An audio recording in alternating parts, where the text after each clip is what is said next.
Yes, and today we have a very special guest, our first female guest on the VIP Vegas podcast, Cervena Fox. Hello. Let's go. Thank you very much for coming, Sven. I honestly appreciate your time. Yeah, no worries. I look very forward to doing this. I've been thinking about it all week, so I'm like, let's go. Oh, it's good fun. We love it. Like, honestly, yeah, really appreciate you coming down. No worries. Yeah. So we wanted to start off, as we usually do with most of our guests, just like your journey. Where did you start from and how did you get to this amazing glitzy, glamorous city? Loving the swagger, by the way, as well. I'm loving it's class. We're going to the tattoos and the journey with that a bit later. I have a few.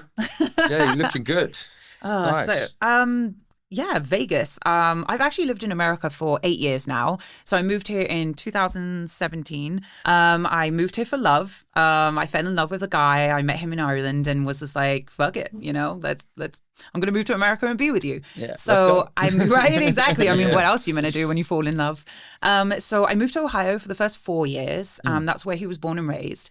And then he always talked about like moving out west. He talked about Phoenix actually more than anything because that's where he has business there. So I was just kind of like, okay, Phoenix sounds good. But every time we visited it didn't make sense for us. Like it just, I don't know, it didn't fit. I've been to Phoenix. I like Phoenix, but it's bloody hot. Like Vegas is hot, but that's like really hot. It's just different kind of desert. So we would visit Vegas and just have some like wild times here and that. But then it started feeling like our second home.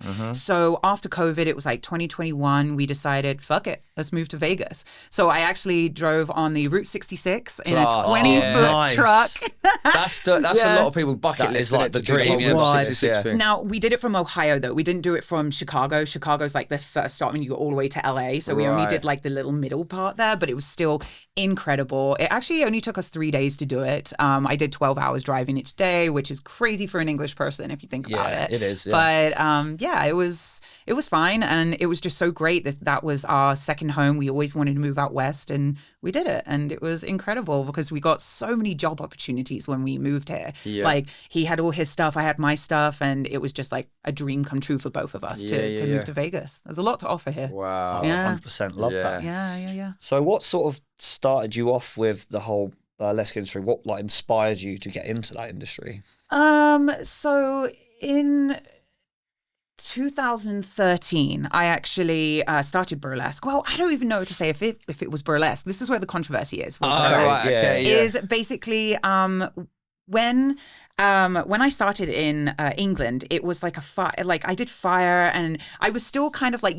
taking my clothes off, but it was a very alternative way where people think it's more classic. So that's when I started dabbling in it, doing the Queen of the Damned Akasha. Have you seen that movie? Okay, I've seen. Is it similar to like Showgirls? No. Oh, okay, you have to see Queen Here of we the go. Damned. Yeah, we'll get it. Oh my God. What I wanted to like thing because with burlesque, when I think of burlesque, I think it's similar to like Showgirls type of thing in it. Yeah. So like that's. It's pretty much like, it's very, very similar. It's just like, it can be more cabaret, it can be more classic. But burlesque is an art form. It's an art form of tease. So it can really be however you want to portray yourself. It's art. Art is, anything you want it to be. So you can make it more alternative. You can make it more this. But at the end of the day, and that's where I was kind of like, did I start burlesque in 2013 or did I not? Because I didn't start doing classic till I moved to America.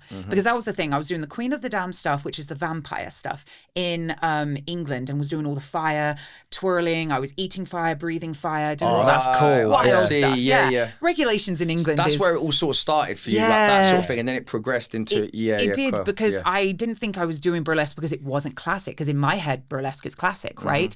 And then when I moved to America, I was like, I have to like change the way I do my work because they have so many regulations here when it comes to fire performing. Yeah. So I couldn't get as many gigs out here, and I couldn't work hard. More so than the UK. Yeah, dude. Really? The fire here is crazy. The kind of coverage you need, and I actually have to have a fire marshal card here in Vegas. Like it's actually kind of crazy. But I get it. It's usually like the UK is more red tape than America. But for that sort of thing, it sounds like Europe is like it's fine. Like it's whatever. So when I go to Europe, I'm like haha, and like Elmo with the flames behind me. But which I really appreciate. But and then when I moved here in 2017. I started going, now I need to start doing classic. And then I started taking a spin on classic and doing tattoo conventions where, I was doing classic, but with an alternative twist. To then actually, I can't remember who it was, but someone turned to me and was like, you've been doing burlesque for a long time. And I was like, no, I haven't. I started when I moved here. And they were like, you were taking your clothes off and doing a tease while you were doing your Queen of the Damned stuff, the vampire stuff. That is still technically burlesque. You had pasties and a thong on, right? I was like, yeah. I was like, that's burlesque. It's about the art of tease. So that's the difference. And that's when I went, oh, shit. So I started then saying I've been doing it since 2013 because I didn't recognize my art being burlesque. But burlesque here in America is very, like different. Like burlesque in England is like one thing and then burlesque here is another. Each country has different kind of like, different takes on it. Yeah. It's so different. And I even went to Australia last year and it was so different over there too. Really? And that's why I like the competitions. And, we have the big Burlesque Hall of Fame coming up, which is actually not next weekend, the weekend after. Yeah. And that's basically where people from around the world come in and compete and showcase their art of burlesque. And it's so crazy when you see the different countries and the different takes of their idea of what burlesque is and their artwork. And it's so great. I love it. It's a twist, but it's funny because now when I go back to England, everyone's like, oh, you dance like an American. So I've now really like turned into an American person. Now I've been here so long. I've learned from a lot of incredible artists out here. So it is really great to like take that spin. And I think it's just made me the person I am today is by making that move, moving out to America and, just taking the chance and going, fuck it, moving to America. No, and, I love that. That's what it's about, though, I think. You only live once, don't you? So you've got to take these risks and, you've got, if an opportunity presents itself, like, I think too many people, there's opportunities that present themselves and they haven't got the courage sometimes to explore that. So fair play to you, really. Honestly, I thought about going home, though. I'm not going to lie about that. I thought about going home. That's what happens. Yeah, it's not always sunshine and rainbows, is it? Right. Well, that's the thing. So I actually broke up with my partner in 2023 in December. Some things you can forgive and forget, but I just decided, you know what? I need to put more love into myself right now. And I was just giving too much of it that wasn't reciprocated back how I wanted. So I put my needs first and went, all right, moving on, let's do this. And I decided that from 2024, I was going to be a single woman here in Vegas. And that has been really interesting. Oh, yeah? Oh, yeah. Especially being a burlesque dancer and doing what I do. A lot of people are kind of like, oh, so tell us more about what you do. Like, I am on OnlyFans. I'm going to say that, but... we was talking about that off camera, weren't we? We didn't want to ask you, but fair play. Just talk a bit about that then. Well, you tell me, what do you see OnlyFans as? Like, what's your take on OnlyFans? Yeah, I think it's got a stigma attached to it, like as in, girls go on there and get fully nude, and then they take requests and stuff like that from subscribers or fans or whatever. Yeah. But it's like a paywall for just like exclusive content. That's the way I just see it. That's been going on for a long time though, huh? And there's lots of different ways of doing it. Like there's Patreon, there's lots of other sites that I know. But like the thing about OnlyFans, in my opinion, is I've seen people on that aren't sex workers. So I see UFC fighters on there. 100%. Yeah, I see footballers go on there. Exactly. Like, just normal like reality TV like people go on there as well, and they're just fully clothed, like talking and that. So I mean, it's just a paid platform. But the thing is, a lot of sex workers went on there during, I think it was like 2018, 2019. Yeah, and they jumped on the bandwagon. And I mean, some of these girls I knew, they were making about 70 grand a month on it. I think there's still a lot of them still are. They are. Would you say though, right, that the majority of people that do OnlyFans are sort of like not sex workers, but doing, you know what I mean, like sexual content? Yeah. Would you say the majority, or do you think it's like pretty much? I don't really know. Like, so OnlyFans for me is definitely something where on my stuff, I am very, very PG. So I only free the nip basically on my situation because I got scared when I nearly lost one of my tassels when I was doing burlesque.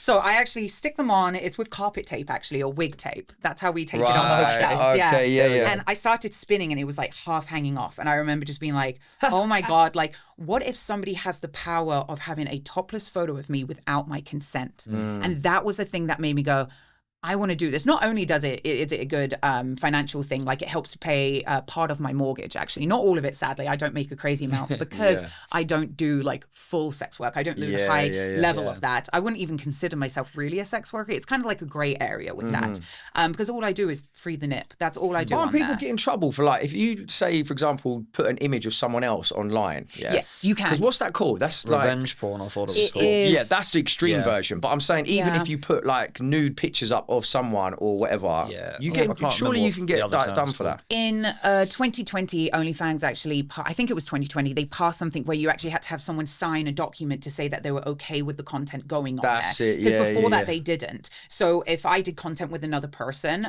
they then had to sign it, and then they had to send it in, and then then I was allowed to tag them and say that this was the consent on that thing, and then you post it out to people. So you could do that. But for me, I only did content with my partner at the time, and then a couple of pictures with girls here and there, but my stuff was very PG, still is really PG. It's just not my thing. I'll be honest, it's just not my thing. And, I've had so many people go, oh, but if you do this and you do that, you're going to make so much money. But, and it's just not me. I'm not going to lie. I totally did a few times get my camera and was like, all right, let's do this. And I did something that I didn't feel comfortable with. And afterwards I watched back and I went, delete. I was like, this is not me. It's like anything though, isn't it? It's like trial and error. Like a lot of the time, you're never going to be perfect and present what you want from the get-go. It's always like trial and error, see what works, see what doesn't, and then you just sort of take it from there. But you might like it. You might actually go, actually, that was kind of fun and I did enjoy it. So it's good to try things. But for me, I was just like, no, this ain't my forte. And it was more taking my power back in the fact that I did actually lose my tassel. It was at Duane Park in New York City. They told me, they go, it happens to everyone here. And by that point, I'd already had my nips out on the internet. So I was kind of like, I was like, it won't happen. I've never had it happen. I've been doing this 10 years. And then it was like, whoop, straight off, and people had their phones out, and I just went, fuck it, you all owe me $20-30 now. Pay me for this.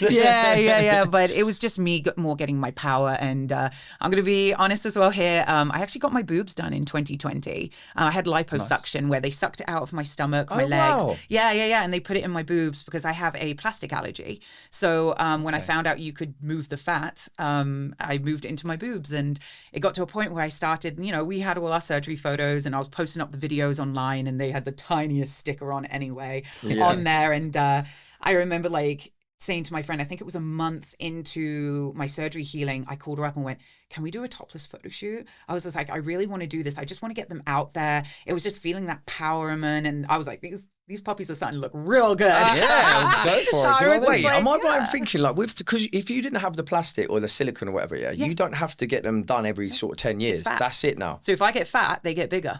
Oh, right. Yeah, but then if I lose weight, they go smaller, which did happen. I actually lost 20 pounds last year. So I was actually heavier. Unfortunately, moving to America, that can do it to you, but also just being unhappy. I gain weight when I'm unhappy. So, I see, my mental health really drives from working out and doing that. It makes me feel good. Yeah. And, when you're just unhappy, you're just kind of I don't know, I just couldn't find my drive. I couldn't find it. So I gained a lot of weight. And I think a lot of people are like that. It's like comfort eating and stuff like that. When you're having a bad time. Mine was ice cream. I just loved ice cream. So I just ate a lot, but I lost 20 pounds last year. But unfortunately, then they went from double Ds to Ds. So that kind of sucks. But I haven't had surgery for 5 years now. Actually, since then, that was the last time I had surgery. And I don't know if I can do it again. It was so painful. I'm not going to lie, literally. Liposuction is crazy. They actually get a metal tube and they stick it in and they kind of suck all the fat out. Loosen up all the fat and then take it out. And then your nerves have to restick. So you have to wear this bodysuit for 3 months. And that's something people don't think about. They think somebody gets lipo and then they're good. So it doesn't work like that. You have to wear a full bodysuit for 3 months. So for me doing what I do with Burlesque and, doing, I'm coming out with a bikini range, which we can talk about that in a bit. But how can I do my job doing Burlesque, and how can I do my job with my bikini range if I have to wear a bodysuit for 3 months? I can't do that. So the last time I had surgery was 2020, and I would love to make them bigger and I'd love to do it again, but the pain level and my job, it doesn't work. I did it during COVID actually. I did it so you had that time to recover. Yeah, so I didn't get back to work till I want to say it was October, and I had the surgery in July. It was something for around that, but I started then doing it again. But it was really hard because I will say, even putting the corsets and the costumes on me, my body was still, it takes a year for your body to heal. So it was just a bit too much. It got to a point where I was I remember crying in the car after 3 weeks of having the surgery going, I'm never doing this again. This freaking sucks. Wow. And I've forgotten about that pain now. So now I'm would I do it again? But honestly, I don't know. It's a lot of work. And, you know, us girls, especially doing burlesque and being a model, you know, we're our own worst critic and we're going to be like this. But you know what? Say, like, you get, like, you women go through so much. We like, do. we don't really It's have to like worry. We just like chill. All right, fair enough. If you want to like get in the gym and lose weight and stuff like that. But you guys got the, obviously every month you got the, you know what I mean, thing. And then you got to worry about, I don't know. It's just, like I said, it's a mental battlefield. Amount of stuff women have to go through, childbirth and this, that and the other. And society. Society is the one thing, and especially the internet as well. Like the internet and society come together, it's like, you know? And like, I have people going, you're too thin, you're too large. I've actually had people call me large. Like, I've had people be like, oh, you look pregnant or this. And I'm like, what? I'm like, do I have a glow? Thank you. But no, like, I've had people be like, you have too many tattoos. You don't have enough tattoos. Like, I've been so in the mix of certain things and it does get to you.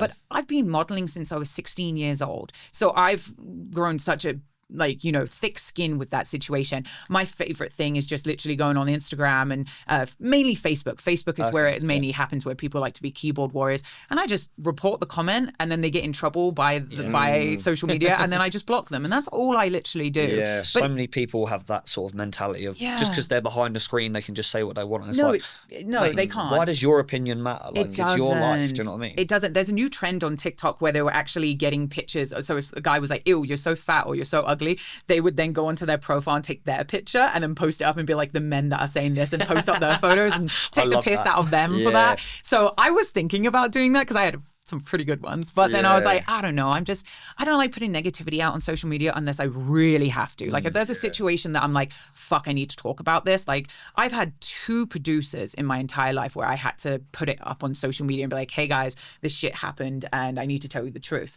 There's probably one more I should have added on that, but I never did talk about that one person because the negativity, the drama, everything that comes from it just makes me feel a certain way. And, you know, like you were saying earlier, we don't have much time on this planet and I don't want to sit there and be like keyboard worrying. I don't want to be like worrying myself and just dealing with drama. I'd rather just push away from the situation and, I don't know, go to Bali or something. Do you know what? Do you know what I think? Do you know what's really like when you look at social media as well, though? It's like, unfortunately, the negative stuff seems to spread like wildfire. Oh, it does. And then when you put like positive stuff up, it's like, all right, whatever. But as soon as there's something like negative or a bit of gossip, it just flows. Or like controversial. And the thing is, like, even with us, like we're very like positive with our business and our brand and things like that. But like with the OnlyFans thing, like sex sells, and with the internet, drama sells and negativity sells. So it's like when you do try to go that happy medium and just be like, oh, look at this like really positive thing. I've had people come at me and be like, oh, but you were like an OnlyFans girl. And I'm like, you're saying that like it's a bad thing. And I don't understand when people use that as a slur. Past. This is what we said on other podcasts. Like, things have moved on a lot. So the ways of working have changed, mainly because of the internet. Like, and even what we do with the concierge in Vegas and stuff like that, I wouldn't be able to run the business without like the internet, WhatsApp, all these different apps and stuff. So people, a lot of the time they need to get out of the old mentality of working and look at what's work. You know what I mean? Look at exactly. I mean, it pays for part of my mortgage, so I can't be mad about it because I'm like, you know, like people are getting what they want. I'm having fun while doing it because I only do as much as I'm happy on there. So I am considered PG as fuck because like a lot of people are like, you could make more. And I'm like, it's like I said, just not my thing. But it's like, I do it because I enjoy it. I have fun. I don't go over my line. And then it gets put into the bank to be able to like go towards my bills and that. And I can't be like, you know, I'm so happy and thankful that the platform even came up, you know, because like it managed to then let me put more love and work into my burlesque and things that didn't make a crazy amount of money. Because there are sometimes I do shows for like really cheap. And then there are times that I get paid really well for a show. But it's just like, you know, I have that little bit of wiggle room to be able to like negotiate with people because I have that as my backup. I have that there to basically just, you know, pad me in and, you know, and it was fun. You know, it is fun. And, you know, when I had a partner, I enjoyed doing content with them because then I'd be like, look what we did, you know, and then we'd be like, you just got to be like children about it. And just kind of be like, this, you know, and then even then some of my friends, like, so for instance, one of my amazing, gorgeous friends, Cleo, she did a lot more. She showed everything and, you know, she would go a bit more on because she's a suicide girl, right?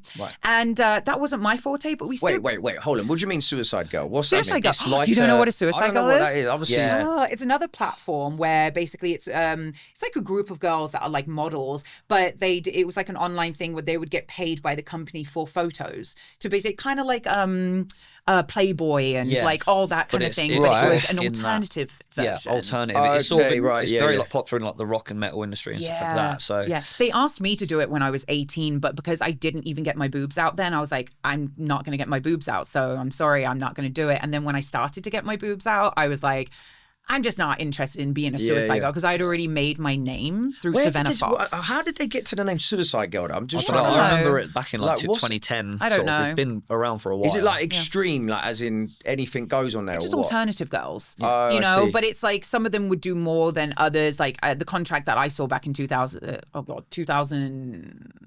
Oh my God. I want to say like 17. No, God, 2013, something like that. Yeah. It said you had to get your nipples out at least. Right. So, and it was your discretion to get down there out. So for me, I was like, God, that's just, no. And you get paid based off like each piece of content. So like if it's a photo, you get paid, or if a video, whatever. So if you had your photos and your video like get accepted by them, they would send you a check for it. I see. So that's how it was before OnlyFans. So you had to then do your photos, do your video, send it in, and then they would accept it. And they had their own platform. So this is why I love OnlyFans, because OnlyFans was something that came in and let people be able to earn their own money and not rely on businesses. So a lot of porn stars and a lot of people would barely get paid money because they were like they were on the film and they were the ones doing it. But like at the same time, you got all these other people involved that were getting paid from it too. So sometimes they don't get paid that much money. So a lot of people were like, oh, it gets me by. But then OnlyFans came along and Patreon as well. People started doing stuff on Patreon,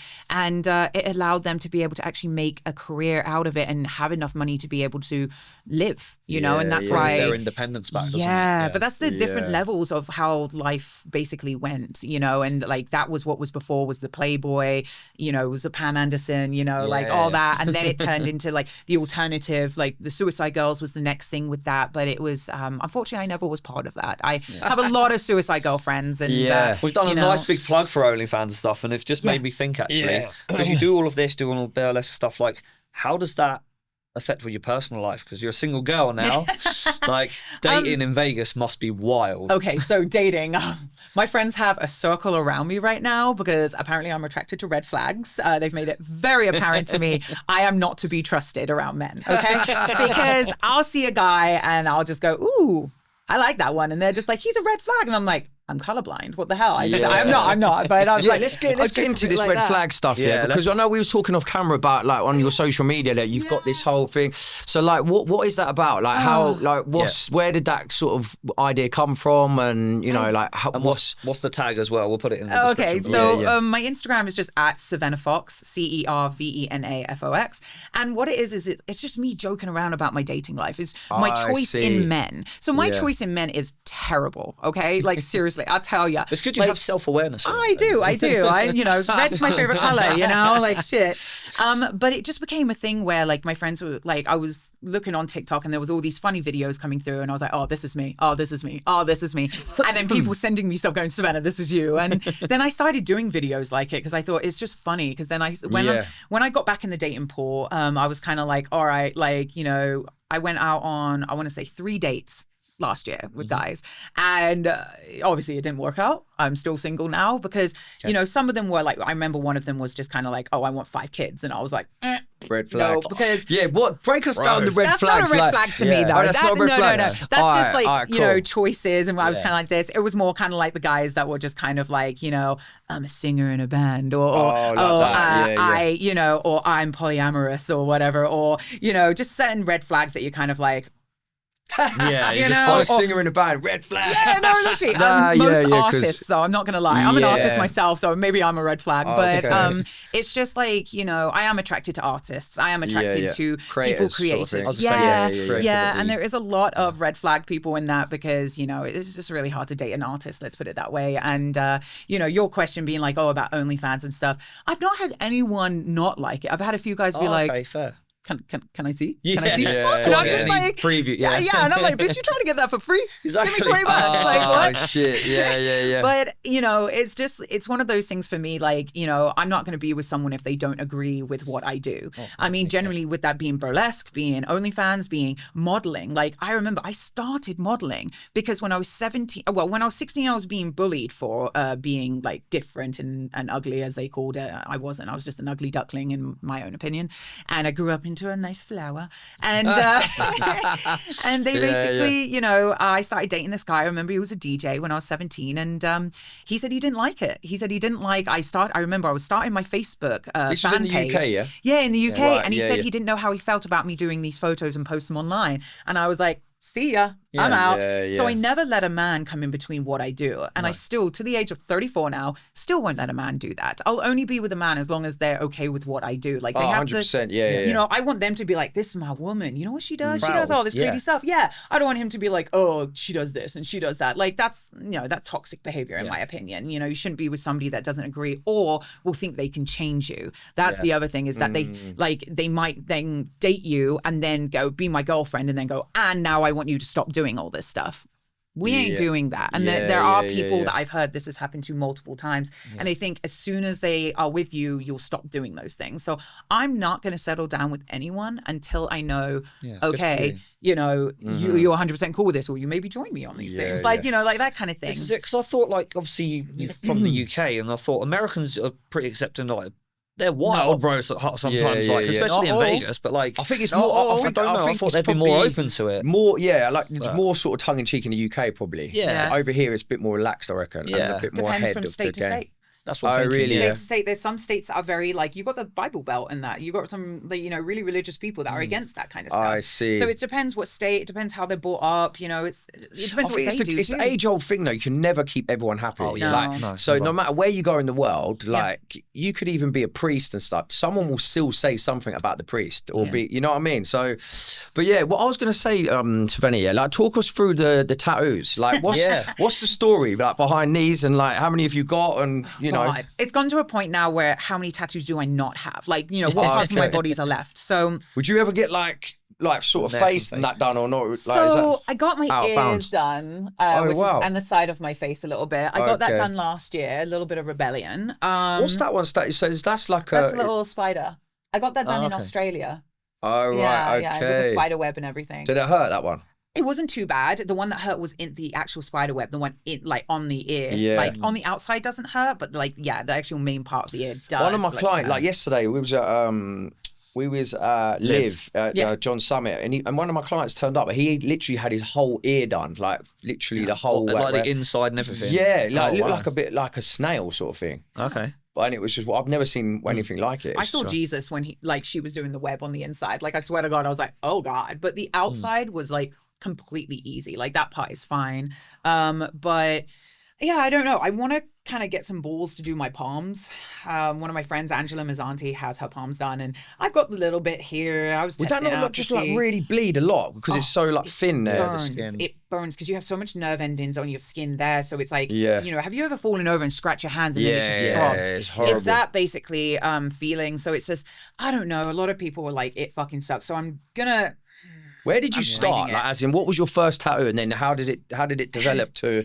So from the age of 15, I knew I was going to be covered in a bodysuit. Like I was like, I knew it. So the only part not tattooed right now is here, and I don't think I'll get that done till I'm like probably in my 50s or 60s. It'll be like the last thing after burlesque, after everything. Yeah. I like having this bit clean in a way. But I definitely want my palms done. I don't want my face done. Your face is for conversation, in my opinion, and sometimes I find it really hard, like when somebody's got like a crazy piece going straight through the middle. Yeah, like distracting almost. It is, especially like tattooed eyes. Like I don't know where to look then, because when right now I'm looking at your eyes as I'm talking to you, and tattooed eyes, I think it's really cool though. Like, you know, I'm always like, oh my God, but at the same time it's just not what I'm going to do to my body. But that person wants to, you know, have their art portrayed in that way, and that, like, not even portrayed, what's the word to use? Like, that's the way they want to express. That's the word. To express the art, and that's up to them. It's their body. It's their choice. It takes a different type of character to get your eyeball done. Yeah. Doesn't it? Oh, well, that like, shit would what goes through your head is like, I want to change the whiteness in my eye. I mean, it does look cool, especially when you've got blue eyes. Having the black part on the outside does look really cool. Oh, really? I've seen a few of those. Yeah, when you have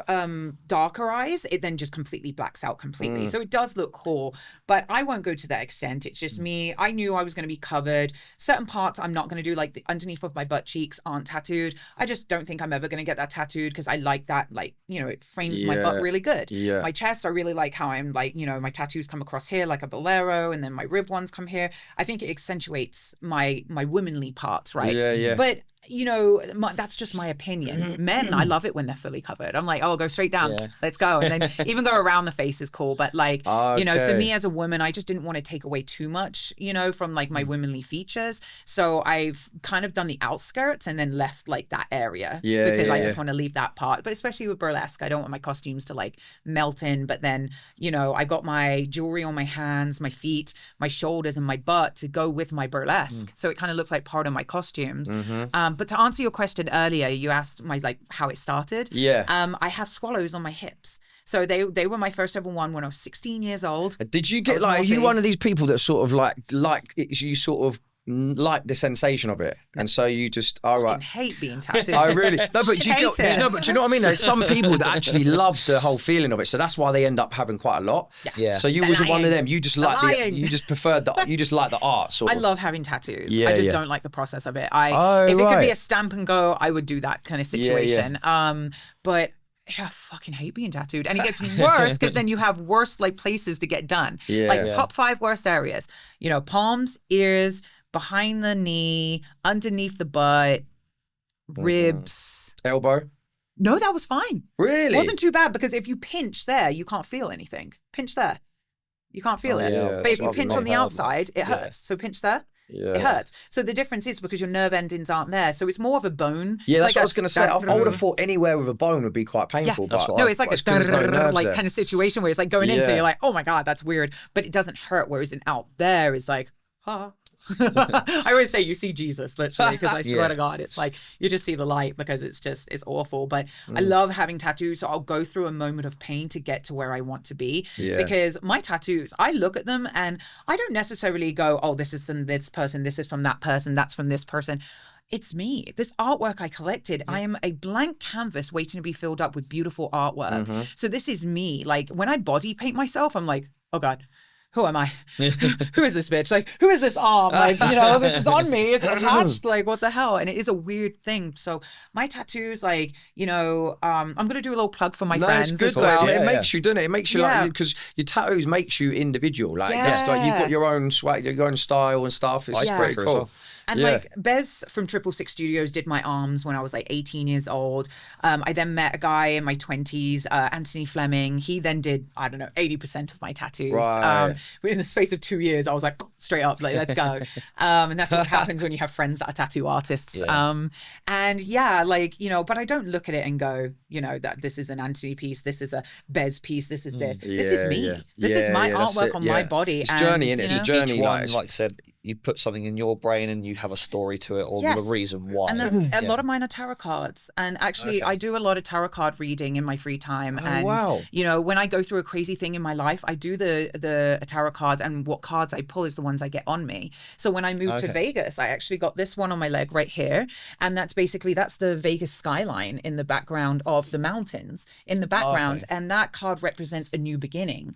So that's where I got that, because now when I look at it, I just think of Vegas, because I'm like, that's my Vegas tattoo. That's your Vegas tattoo. Yeah. And then, you know, I got multiple tattoos from different things of like, you know, reminding me not to be meek and reminding me of my power, like being a woman. Like I've got hell hath no fury like a woman scorned, like that on me. Because seriously, women empowerment is crazy. And we rule the world. With the no, to be fair, man, like I was saying on previous podcasts, mate, you guys are taking over, especially with the OnlyFans stuff as well. I said that on a different podcast. Yeah, we are the breadwinners now. What I was going to say, like when you touched on the whole like tarot card stuff, like that to me is so fascinating, like tarot cards and all that. Like do you do readings for other people? No. I do it for myself. Oh, okay. So I used to be really witchy when I lived in England. And then when I moved to America, I kind of stopped being as witchy. Like, I don't know. Like, I kind of grew up a little bit. But like, I've been doing magic for a long time. But like, I haven't practiced my craft in a while. I've probably done 1 or 2 things here and there. I sage all the time. I believe in like, you know, I don't believe in like, you know, ghosts coming out to get you. I don't believe about like Do you believe spirits. in ghosts and stuff like that and like spirits? I believe in energies. I believe in energies, and I believe that like what you put out there will come back at you 3 times. Right. So if you're just going to be a dickhead, it's going to come back at you 3 times as being a dickhead. Yeah, right. Yeah. So if you treat others how you want to be treated and all that. So it's just general way of life. It's just like the rule of life. So it's just me being like that and just being I'm a little spiritual, but it's also like, we need to get high if we're going to talk into that. We're going into this sort of you know? stuff. But in all honesty, I'm just like, I'm living life and just doing what makes me happy. No, it's good. Like, it sounds like you've got loads of different things going on. Like, what would you say, like, is your, like, what are you most passionate about? And like this is like 2 questions, yeah. What are you most passionate about, and where does Cervena Fox see herself in 5 years? Oh, okay. That one's going to be a hard one. So... Okay, no, now I'm thinking about the hard one. I'm going to go ahead with the hard one. Okay, I don't know where the fuck I'm going to be in 5 years, in all honesty, because you can't predict the future like that. It's hard because life can freaking change. Like if you had told me that, 10 years ago, oh, you're going to be living in Vegas and you're going to be a full-time burlesque dancer and you're going to be doing all this, I'd be like, you're batshit crazy. Why would I move to Vegas? Because I never thought Vegas would be my home. I never thought that at all, because it was only, like I said, with my ex, like that, we would come here and had so much fun. It then became our second home when we started visiting here.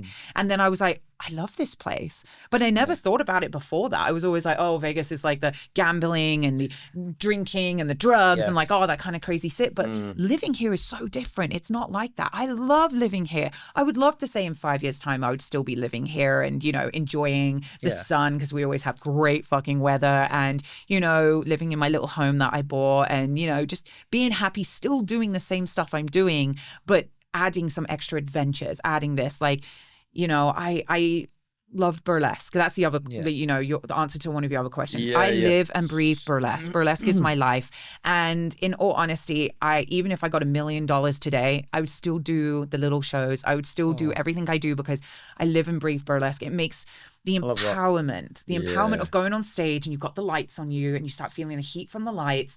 Your song's about to start and people are cheering for you. It's just, and seeing all those happy faces at you, that's why I do it, because, I love making people laugh. I like making people happy. So me going on stage, if that makes people go wild, that's how I want it. It's like an adrenaline rush. And I don't know, kind of like my own personal drug, and I love it. I create all my costumes myself as well in my free time. So I was going to ask you about your swimwear line that you're So that's something different. So like my embellishing that for my burlesque is that's all the stuff that I do to basically make it cheaper. So expensive as someone else make your costumes. So I make most of my costumes, and then here and there will ask someone to make that. But my swimwear line it's called Inferno Noir. The Instagram is The Inferno Noir, and the website is infernonoir.com. It comes out on June 1st.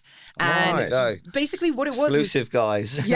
No, seriously. And over the month of June, I will be releasing different things. I'm going to do some hats. I'm going to do some sarongs, some different things. But basically, the way that it came out was there was this stripper store that I liked visiting in Phoenix when we kept visiting there. And they made these tiny little bikinis. And I loved it. I love wearing tiny things. I don't like tan lines on these tattoos. It makes it look shit. So I thought, less is more in it sometimes. And people would think I'm covered anyway, because they'd be like, wait, is she wearing a bikini or is she naked, But it's my tattoos are my outfit, basically. But I love as well how you've got this sort of like, you picked up this American accent, but you still got the UK in there as well. So yours is quite mixed. Identity crisis. Yeah, no, it's not even that. I just feel like it's quite interesting the way you've picked up some ways of speaking with an American accent, and then you've still kept the British accent in there as well. I've got a mold with that because the thing is, I'm so misunderstood here, so I had to get used to. I couldn't say you were right. Where we say that means how are you. You say that to American and they go, what do you mean? I'm not all right? Are you saying there's something wrong? You can turn it on though as well. Like sometimes you want to be a bit more British, and sometimes it makes sense to make. And especially you guys being British, it makes me bring out my British a bit more. So when I'm around British people, I really do get more British. Mad. Back to the bikinis though. I definitely just decided that I wanted to make my own bikini range, because every time I was traveling to the stripper store, they stopped making the brand, and they stopped making all these little bikinis that I wanted to wear. And I couldn't find them, and Phoenix was the only one I was really going to, to be able to get them. They didn't have it in Columbus, Ohio. So I was just like, I'd love to make a brand. And then COVID hit, and then I was like, oh, can I still? Should I not? And I was kind of getting talked out of it a little bit, being like, oh, you won't make much money with a clothing brand. Oh, you won't do well with this and that. And that's why last year I just went, fuck it.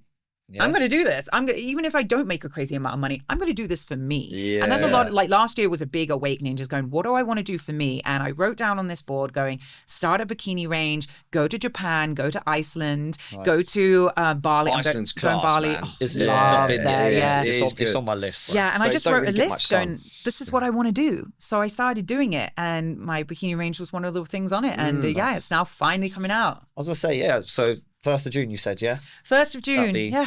I was just going to say, you've come this far. Do you know what I mean? From the UK to Vegas.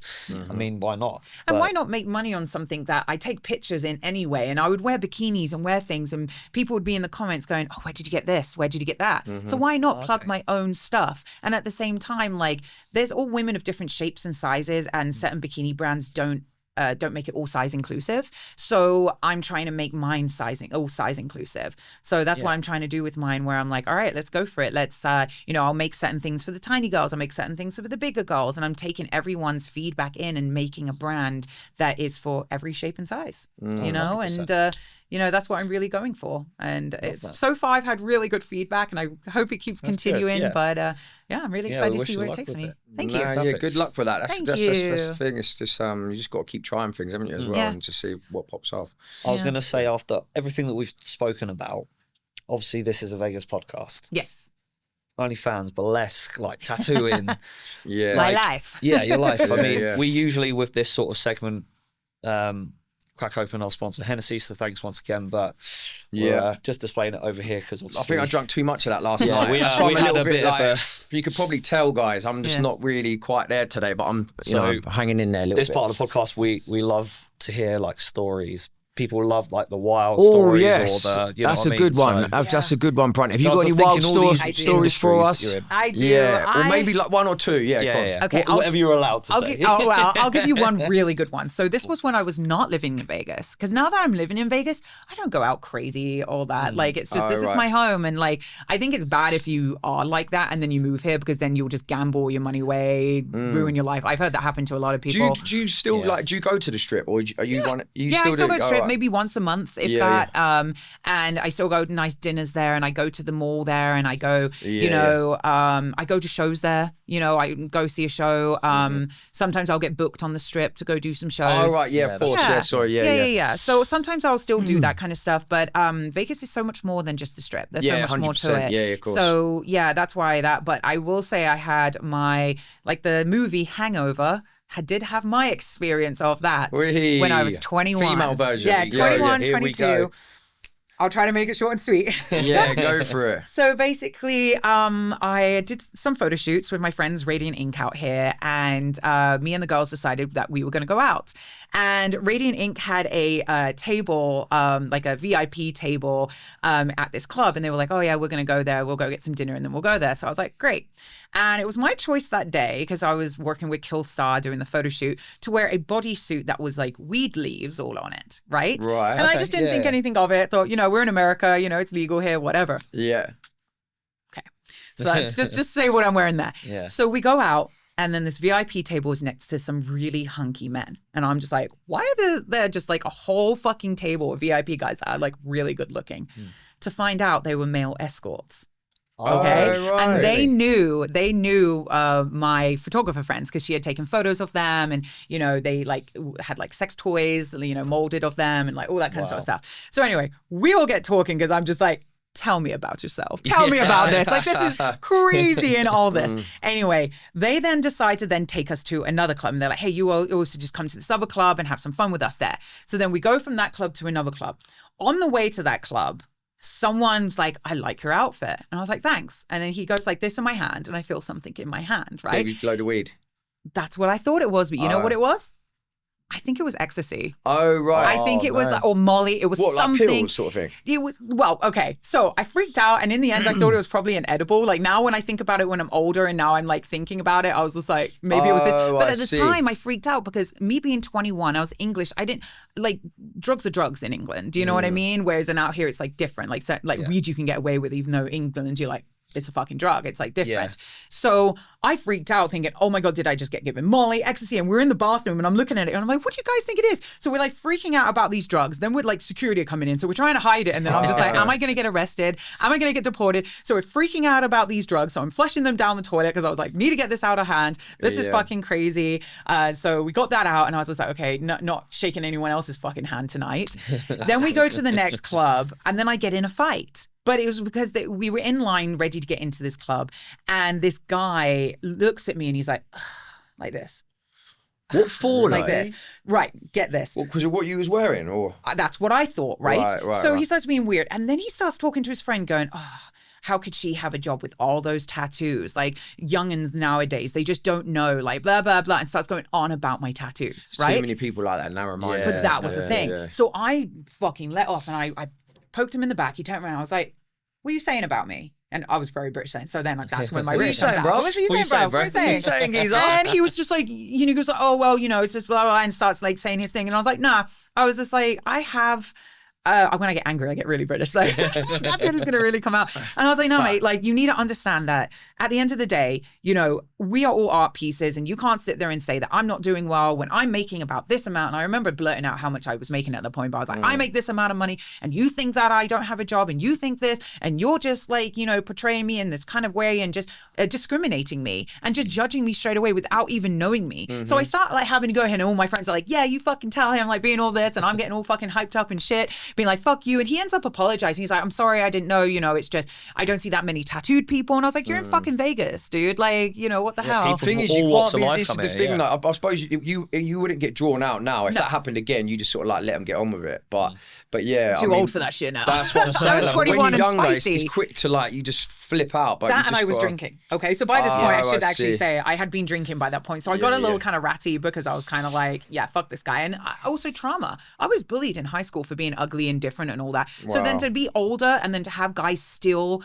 be like, oh, well, look at her. She probably doesn't make much money. She probably lives in, this. And like, I can't remember, but he was saying stuff. It was such a long time ago, but he was saying stuff. So fucking defended my honor, was like, fuck you and this. Play. He apologized. Anyway, security were looking at us, but they were kind of loving it because obviously I was making a point. Yeah. We get in the club. Then I get told off for dancing on one of my girlfriends and just a girlfriend. Okay. But I start like, rubbing up on her dancing and the security guard comes over and goes, we don't do that here in this club. And I was kind of like, what the hell? So that was like a whole thing there. Anyway. Sounds like everyone was picking. I was saying everyone was picking on you this night. Yeah. She's like Target, man. 20. Yeah, no, it was crazy. But the escorts are still with us. One of them like grabs my neck and is just like, you're coming with me, a kind of situation. And I was like, I was like, oh my God, I'm going to like, this is not happening. Yeah. End up just getting really drunk. Like, so we got drunk, drugs involved, fighting, all this kind of stuff. At the end of the night, I just get fucking wasted. And we end up running away from the escorts because I was like, hey, I don't like this. I'm not even interested. So I was like, I need to get away from the situation. So me and my friends were like, oh my God, Mandy. Oh my God, we have to go find Mandy. And she's like, yeah, Mandy, where the fuck did she go? We don't have a friend called Mandy. But we just like ran. We were like, we're going to go meet Mandy. We'll be back in a moment. And fucking ran and then like got out the club and like fucking like pelted. So just in case they were coming after us. And then went to another bar, carried on drinking, got food. And then I don't really remember much of those last 3 hours and waking up in my friend's hotel room naked with my friend Annalie Bell, and we had donuts all over us because apparently we went and got donuts, and then her guy friend was on the floor, sleeping there. We were in his hotel room.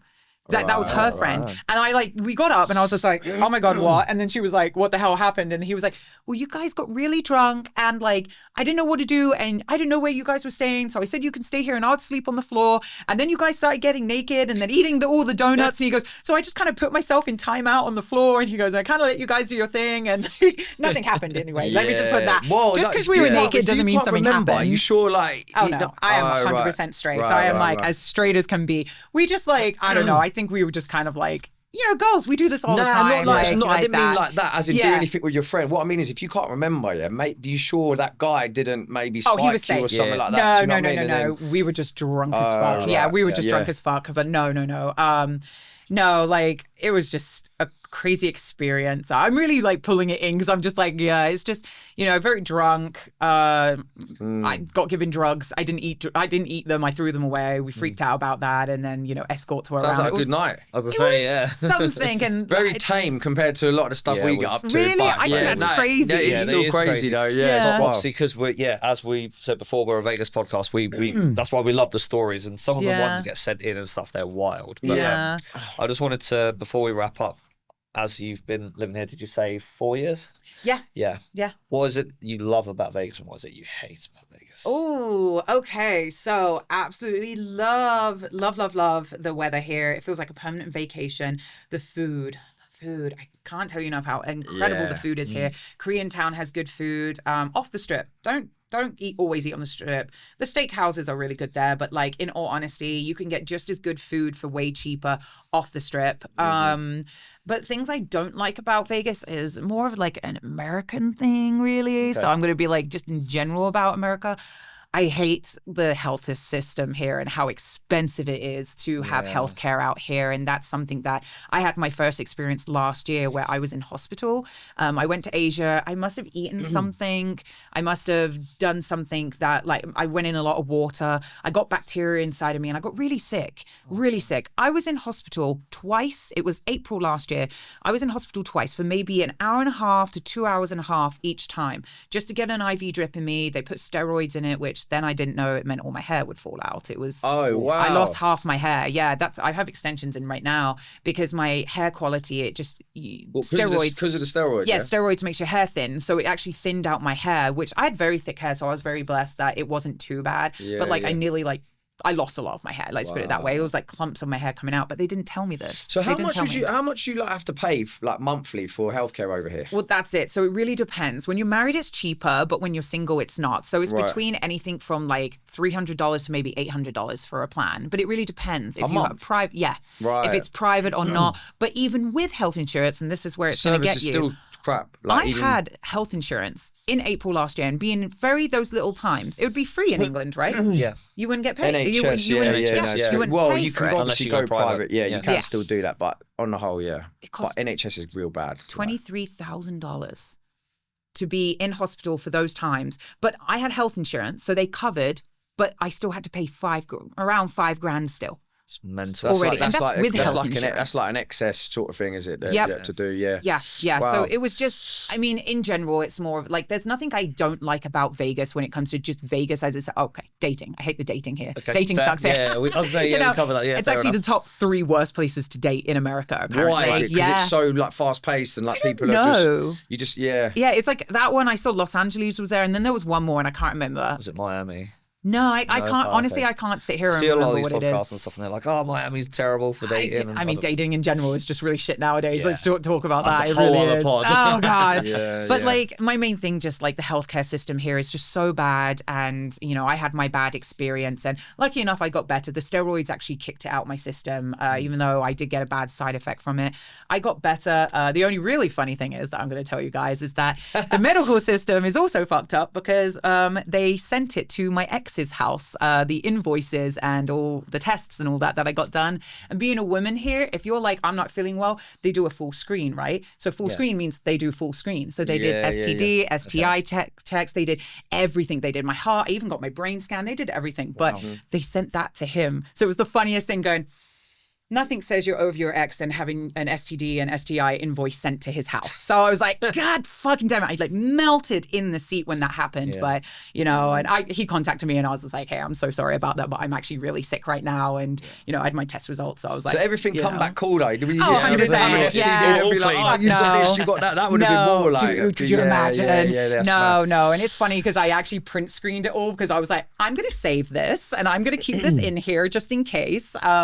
But it's just also safe sex. You know, always get tested. I mean, like literally, there's so many girls that I talk to and I'm just like, your body is a temple. Protect yourself, you know? So if you're going to protect it on the outside, protect it on the inside too. So it's just, you know, and especially Vegas. Yeah. So they're used to a lot of people getting tested at the same time. So the test centers here are great. So that's a good, love that about Vegas too, is that they're very sex positive. So, you know, that's really something that's really good about Vegas too, is that, you know, it's open. It's open here. You can do what you want on a certain line. You can be whoever you want to be in Vegas. Yeah.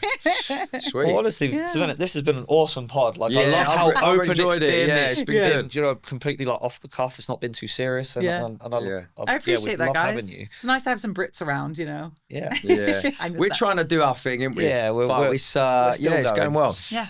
This is I think this is probably what, episode 14, 15 now? Love it. 16. Is it 6? Yeah. Oh, right, yeah, because we've got a bit of a backlog. We've got a bit of a backlog, yeah. But either way, yeah, it's been a pleasure. Yeah, pleasure, man. Have you enjoyed yourself as well? I have. This was amazing. I want to do more podcasts. This has definitely been on my list to go, I should do more podcasts and that. Yeah. I just love to chat. And you guys have definitely influenced me to now start doing more. Cool. Yeah. No, I think it's a good way as well, like, because you've had, by the sounds of it, like quite a colourful background and stuff like that. But it's a good, and like you were saying earlier on the pod, like sometimes you can get misunderstood. But doing podcasts like this, it's a better way for you to, not a better way, but it's like a good way for you to get yourself and show people what you're actually like. Yeah, because I'm just story. a goober. Yeah. I know I'm like a weirdo goober. Like people look at my modeling stuff and they think I'm so serious. And when I'm on stage, I'm like super serious. I put on my face, you know. But in all honesty, that's also why I like TikTok, and I love doing my TikToks because I just like joke around. I'm just being funny on there, and you know, and I feel like TikTok is very much like kind of like podcasts, then, you know, so you can actually just show your personality. So That's it, I love this. This is so fun. I definitely want to do this more. So, is there anybody I've just thought now that you would know that would be probably great for coming on VIP Vegas podcast? Oh gosh. Yes, I know some good photographers. I know some models out here and clothing labels and people. So I'll definitely give you a list of people after this that I would definitely recommend to bring on here because, they've got some good stories too. Nice. All right. Once again, thank you, Cervena, and thank you everybody for listening to the VIP Vegas podcast. Thanks again for Hennessy. And where can everyone find you, Cervena? Oh, like, everywhere, literally. OnlyFans. And plug. I'm also on TikTok. I'm on Instagram. I'm on Facebook, and I'm on Twitter. But if there's a Snapchat, you're being catfished. Yeah, Ronnie Radke style. Thanks very much for coming. Thank you. First female on the pod. Here we go. Thank you very much. See you on the next one, guys. Go easy.